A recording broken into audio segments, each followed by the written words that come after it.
আজকে যে বিষয়টা নিয়ে আপনাদের মাঝে কথা বলবো, এই কথাটা আমার বলার কোনো ইচ্ছাই ছিল না এবং কি কোনো এটা নিয়ে ভিডিও বানানোর ইচ্ছা ছিল না। হ্যালো এভরিওয়ান, আসসালামু আলাইকুম। সবাই কেমন আছেন? আলহামদুলিল্লাহ, আল্লাহর রহমতে আমি ভালো আছি। আবারও চলে আসলাম আরেকটা নিউ ভিডিওতে। যাই হোক, আজকের ভিডিওটা সবাই কন্টিনিউ করবেন। আজকের ভিডিওতে কিন্তু কিছু ইম্পর্টেন্ট কথা বলবো, যেগুলো না বললেই না। যাই হোক, আমি দুপুরের রান্নাগুলো কমপ্লিট করব আর আপনাদের মাঝে যে কথাগুলো আছে সেগুলো অবশ্যই শেয়ার করব। কিছু কিছু আপু আর ভাইয়াদের কারণে আমাদের পেজগুলো একদম ডাউন হয়ে যাচ্ছে, কারণ আমরা এদেরকে যতই বলতেছি এরা বুঝতেছে না। এদের কারণে আমাদের পেজগুলো একদম রিচ এঙ্গেজমেন্ট সবই কমে যায়। যেমন কিছু কিছু আপুরা আছে পেজে এসে ফলো দেয়, কিন্তু ফলো করার পরে ওনারা প্রথমে ফলো দেওয়ার আগে কিন্তু আপনার যে কাজটা করতে হবে সেটা হলো আপনি কারো বাড়িতে যাবেন, ঠিক আছে, ভালোবাসা দেন, কিন্তু তার ভিডিওটা দেখবেন। প্রথম অবস্থায় ভিডিওটা দেখে তারপরে একটা লাইক দিবেন, তারপরে একটা গঠনমূলক কমেন্ট করে তারপরে তাকে ফলো দিয়ে আসবেন।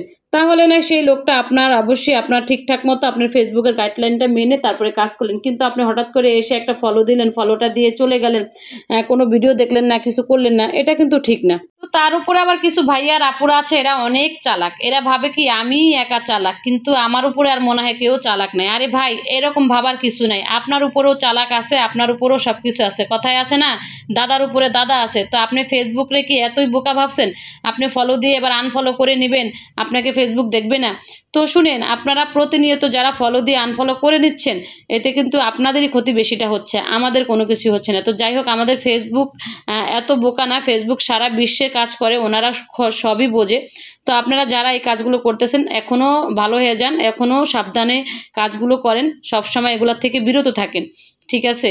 তো যাই হোক, আজকে কচুরমুখী দিয়ে আপনার হলো গিয়ে ইলিশ মাছ দিয়ে রান্না করেছি। আজকে কচুরমুখী ইলিশ মাছ রান্নাটা কেমন হয়েছে সবাই একটু জানাবেন।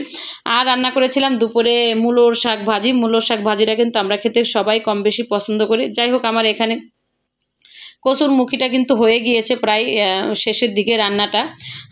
আর বিকালে সন্ধ্যায় বাচ্চাদের জন্য একটু নাস্তা তৈরি করেছিলাম, তালের পিঠা। সেটা হলো তালের ভাপা পিঠা। আর তালের ভাপা পিঠাটা আমি ব্লেন্ডারে চাল গুঁড়ি করে তারপরে তালের ভাপা পিঠা তৈরি করেছি। আর দেখেন, চাল ব্লেন্ডার করতে যেয়ে কিন্তু আমার ব্লেন্ডারের রাবারটা ছিঁড়ে গিয়েছে। তো যাই হোক, এটা ছিঁড়ে গিয়েছে আর ব্যবহার করা যাবে না।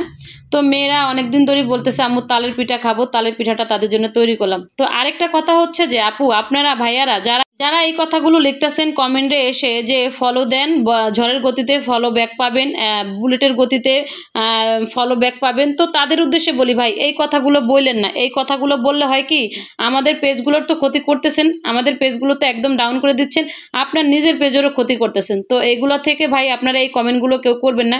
এই কমেন্টগুলো থেকেও সবাই বিরত থাকেন, ঠিক আছে? আরেকটা কথা হলো, আপনারা যদি কারো ভিডিও দেখেন, সেই ভিডিওটা একটু ভাই ধৈর্য সহকারে দেখবেন। দেখার পরে ভিডিওতে কি বলেছে সেই ভিডিও রিলেটেড আকারের একটা কমেন্ট করে যাবেন। শুধু বলবেন না সুন্দর হয়েছে, নাইস, চমৎকার, ঠিক আছে, এই কথাগুলো বলবেন না। একটা ভিডিও দেখবেন, দেখার পরে ভিডিওটা কি বলেছে গঠনমূলক একটা কমেন্ট করে যাবেন। যাই হোক, আজকের ভিডিওটা এই পর্যন্ত ছিল। তো কেমন হয়েছে সবাই জানাবেন। ভালো লাগলে লাইক কমেন্ট শেয়ার করে পাশে থাকবেন। আল্লাহ হাফেজ।